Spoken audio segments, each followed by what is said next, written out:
Hello friends, welcome to my channel English with its baby life. Today we are going to learn some advanced structures and phrases which you might have used in your daily life. So let's start.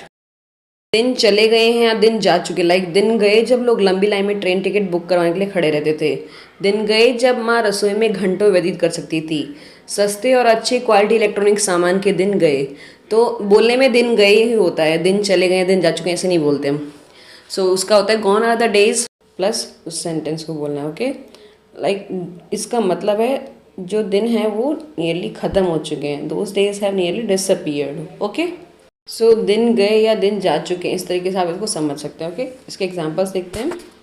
The days are gone or the days have gone when people used to stand and wait in queues for long hours for booking train tickets at the counter. मतलब वो दिन गए जब लोग counter पे घंटों लंबी line में खड़े रहकर वेट करते थे टिकट्स बुक कराने के लिए. ओके, सो इस तरह से इसको यूज़ करना है. सेकंड एग्जांपल देखते हैं. दिन गए जब माँ रसोई में घंटों व्यतीत कर सकती थी. So the days are gone और the days have gone when mom can spend hours in the kitchen. The days are gone when mom can spend hours in the kitchen. Okay, next sentence देखते हैं. तुम्हारे खिलौनों के साथ खेलने के दिन गए. The days of yours are gone to play with toys. The days of yours are gone to play with toys. सस्ते और अच्छे क्वालिटी सामान के दिन गए, मतलब सस्ते भी और अच्छी क्वालिटी के. The days of cheap and good quality goods are gone. The days of cheap and good quality goods are gone. बस बहुत हुआ, अब मैं तुम्हें नहीं झेल सकती. बस बहुत हुआ, मैं उसे समय समय पर पैसे उधार नहीं दे सकती. इस तरह के सेंटेंस जब बोलेंगे तब आप बोलेंगे इनफ इज़ इनफ. ओके, इसका मतलब है means you want to stop because you can no longer accept और डील विद इट. मतलब दिस शुड स्टॉप. इसका स्ट्रक्चर है sentence plus enough is enough, या फिर स्टार्टिंग में enough is enough plus sentence. Okay, इससे एग्जाम्पल देखते हैं. इसे डेली यूज़ में बहुत यूज़ किया जाता है. ओके, सो लाइक बस बहुत हुआ, अब झगड़ना बंद करो. Enough is enough, stop fighting now. Enough is enough, stop fighting now. Okay, next sentence. बस बहुत हुआ, अब मैं तुम्हें और नहीं झेल सकती. Enough is enough, I can't tolerate you any more. Enough is enough, I can't tolerate you any more. Next sentence. बस बहुत हुआ, मैं उसे समय समय पर पैसे उधार नहीं दे सकती. Enough is enough, I can't lend him money now and then. Now and then means from time to time. Enough is enough, I can't lend him money now and then. Okay, next sentence.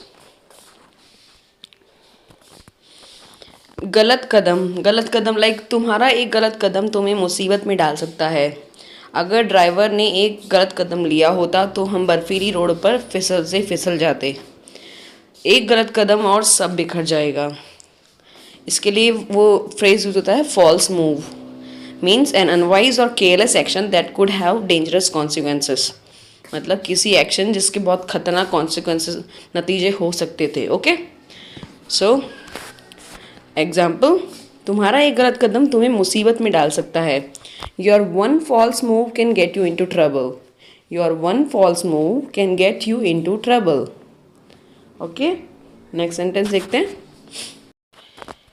अगर driver ने एक गलत कदम लिया होता तो हमारी बस बर्फीली रोड पर फिसल जाती.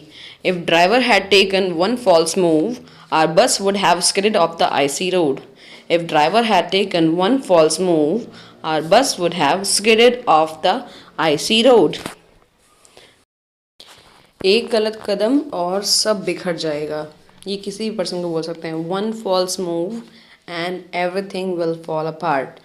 One false move and everything will fall apart.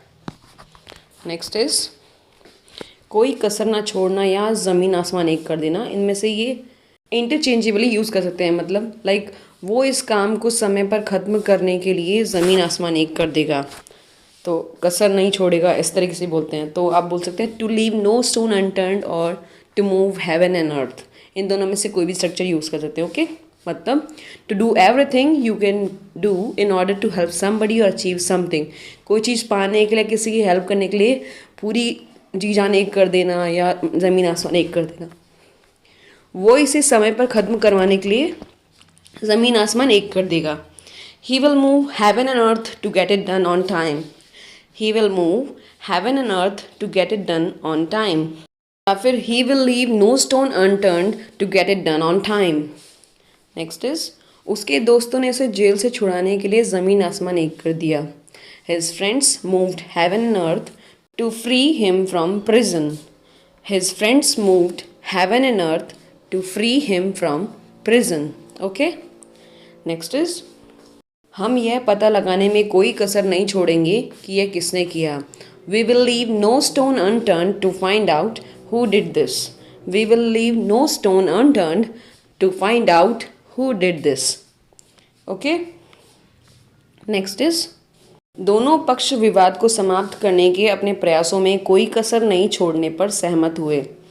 Both sides agreed to leave no stone unturned in their efforts to end the dispute. Both sides agreed to leave no stone unturned in their efforts to end the dispute. उसने अपनी प्राकृतिक माँ को ढूंढने में कोई कसर नहीं छोड़ी। He left no stone unturned in his search for his natural mother. He left no stone unturned in his search for his natural mother. ये आपके लिए एक, मैं इस प्रतियोगिता को जीतने में कोई कसर नहीं छोड़ूंगा। इसका आंसर आप कमेंट्स में बता सकते हैं। ओके, सो नेक्स्ट स्ट्रक्चर है, ये कोई सही तरीका नहीं है बड़ों से बात करने का, या फिर मारना कोई सही तरीका नहीं है बच्चों को समझाने का। ये कोई सही ढंग नहीं है बैठने का। तो जब इस तरीके के सेंटेंस बोलने हो आपको, तो आप एक स्ट्रक्चर यूज़ कर सकते हैं, like this is not the proper way to do this work, like that. Okay, इसका structure, this is not the proper way to verb first form plus other words, या फिर this is not the proper way of verb की ing form plus other words. Okay, तो दो तरह से लिख सकते हैं इसको। एग्जाम्पल लिखते हैं, ये कोई सही तरीका नहीं है बड़ों से बात करने का। This is not the proper way to talk to your elders, या फिर this is not the proper way of talking to your elders.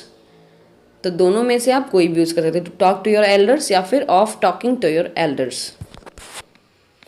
मारना कोई सही तरीका नहीं है बच्चों को समझाने का। Beating is not the proper way to make kids understand, या फिर beating is not the proper way of making kids understand. Okay, next is, ये कोई सही ढंग नहीं है बैठने का। This is not the proper way to sit, या फिर this is not the proper way of sitting. This is not the proper way to sit या फिर ऑफ सिटिंग। नेक्स्ट इज, क्या रटना कोई सही तरीका है कुछ याद करने का। Is cramming the proper way of to learn something. Is cramming the proper way to learn something. Cramming की जगह आप मगिंग अप भी या फिर रोट लर्निंग भी यूज़ कर सकते हैं। Okay, next is, cramming means रटना। मुझे लगता है कोई छुपकर हमारी बातें सुन रहा है। आपको छुपकर उसकी बातें सुनना बंद कर देना चाहिए। तो छुपकर किसी की बातें सुनना, उसके लिए आप वर्ड यूज़ करते हैं, एक फ्रेज़ है लाइक लिसन इन ऑन, या फिर उसकी जगह आप यूज़ कर सकते हैं ओवर हियर या फिर ईव्स ड्रॉप ऑन। इसका स्ट्रक्चर है subject plus helping verb plus listen, जो अकॉर्डिंग टू टेंस चेंज होगा, plus in on plus object. Okay, और हेल्पिंग वर्ब भी ऑप्शनल है, वो भी टेंस के अकॉर्डिंग चेंज होती है। सो इसका एग्जाम्पल देखते हैं हम। मुझे लगता है कोई छुपकर हमारी बातें सुन रहा है। I think someone is listening in on our conversation. I think someone is listening in on our conversation. Okay, next is, आपको छुपकर उसकी बातें सुनना बंद कर देना चाहिए। You should stop listening in on his conversations. You should stop listening in on his conversations. So listen in on. मैंने छुपकर उनकी बातें सुनने की कोशिश की, लेकिन वो बहुत ही धीरे बात कर रहे थे। So I tried to listen in on them, but they were talking too quietly. I tried to listen in on them, but they were talking too quietly. आपको ऐसा क्यों लगता है? जब ऐसा कुछ स्ट्रक्चर हो तो आप बोलेंगे What makes you think that? That is optional plus sentence. इसका मतलब होता है कि आपको ऐसा क्यों लगता है। Why do you think? ये इसका ऑल्टरनेटिव है। ओके, ये ऑथोरिटेटिव मैनर में यूज़ होता है व्हाट मेक्स यू थिंक। तुम्हें ऐसा क्यों लगता है कि माँ सिर्फ उससे प्यार करती है? What makes you think that mom only loves her? What makes you think that mom only loves her? Next is, आपको ऐसा क्यों लगता है कि मैंने बुरा बर्ताव किया? What makes you think I mugged up? What makes you think I mugged up या फिर दैट आई मग्ड अप? मकअप का मतलब होता है बिहेव बैडली या फिर do something badly. Okay, that's all, thanks for watching.